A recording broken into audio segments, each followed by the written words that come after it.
we're going to go over the 4 things you need to know about FlipGrid. When you familiarize yourself with those 4 things, you'll be able to do well with the audio quality, video quality, answers, and did not read parts of the rubric. So to get to FlipGrid, first you're going to go to self-service, and in self-service, you guys are going to type in FlipGrid and you're going to click install. Once it has been installed, you are going to click next, and you're going to say that you guys are students. You'll be prompted to do a join code. Your join code is going to be Steckler2606, and you're going to click go. After clicking go, then you are going to click join with Microsoft. You guys are going to type in your email address. Let's see our class over here, and in the class right now there's only one topic, but you can click on the one topic to go through all the different topics as they're added. And the first FlipGrid that you guys will be doing is you will be making a FlipGrid on the lesson 1.0. So this is how you get to FlipGrid. When you're actually making a FlipGrid, you would go add response, allow access to the camera and the microphone, and haha, here you are. All right, and once you're in the video, first thing I recommend you do is you open up the notes so you can see the different questions that you guys are going to be creating. And then once you're in the FlipGrid, you should familiarize yourself with a couple of things. First thing you want to familiarize yourself with is where the camera is. So over here, this is looking at the camera, making sure you have like eye contact when you're talking. You also want to make sure where the microphone is. So if the circle on the case over there is your microphone, so it's going to, when you talk into it, this is much louder than talking into this side. So make sure you're aware of the microphone when you're talking, or your hand isn't over it so it's muffled versus not being muffled.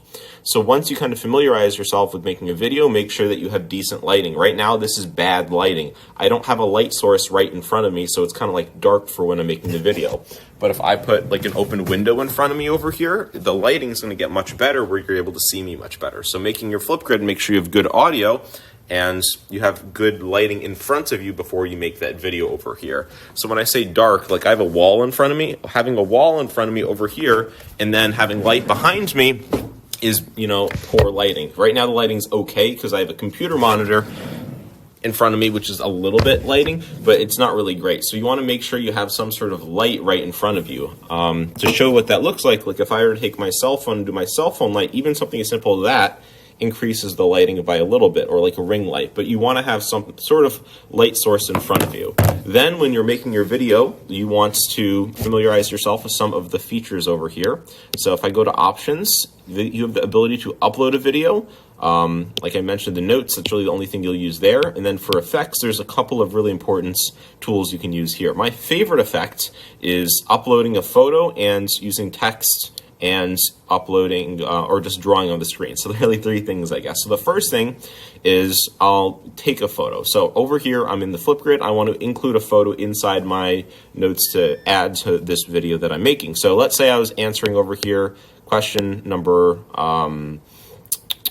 question number 5. Why is it important to study things multiple times? So maybe I want to include an image about the forgetting curve that is over there in 5. So to get that, I'll go over to, like, for example, maybe OneNote, and I'll take a screenshot. Well, let's see if we can get this. There we go. Got the image. So I want to crop it, so I only have the graph over here, and I can go to effects, and I can go over to photo, and I can upload that photo. Oh, that was the wrong photo. Delete photo.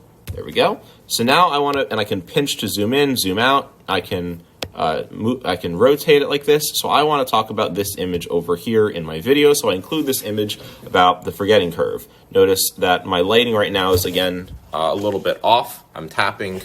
You want to make sure you have that good light source in front of you.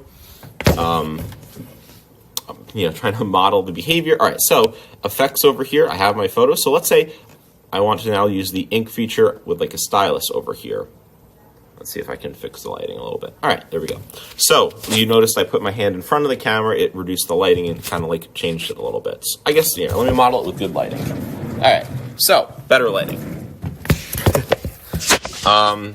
Kickstand, again, looking at the camera. So over here, I have, actually I'm going to make this a little lower so I can handwrite better. So guys, we're learning about the forgetting curve over here. Let's change my ink over here to a nice light one so it's easily being able to see.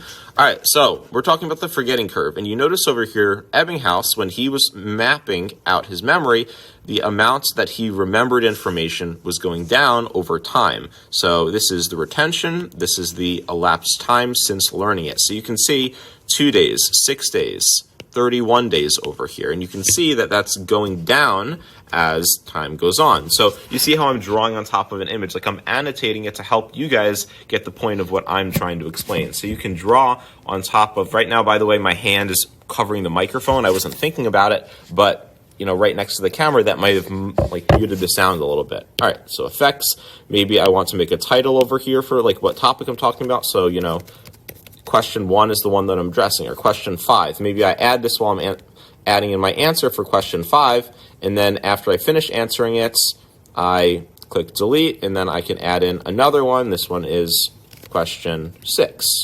So you can kind of add in titles over here to help you guys with your answer. And that is kind of how you can use the tools and effects of FlipGrid. So we have the text over here. Is there anything else that I like to use? Photo, ink, text. Yeah, so that's just about it. So you can also, when you're deleting something, like if I don't want this photo anymore, I can tap on this photo, and then right below it is the trash can.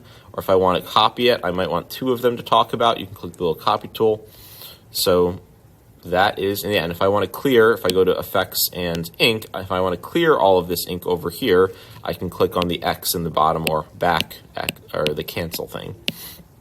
So that is a couple of ways you guys can use FlipGrid to answer the questions over here. Hope you guys enjoyed this little tutorial. Last thing is, once you're done recording, again, you have to hit record, and you click on next. Once you're done recording, you click next again, or unless you want to crop something, you can, once you're done recording, again, take apart and hit record. But once you're done, you type your name over here, full name, and if you want, you can take a selfie. You don't have to, but I will, in this case, take selfie.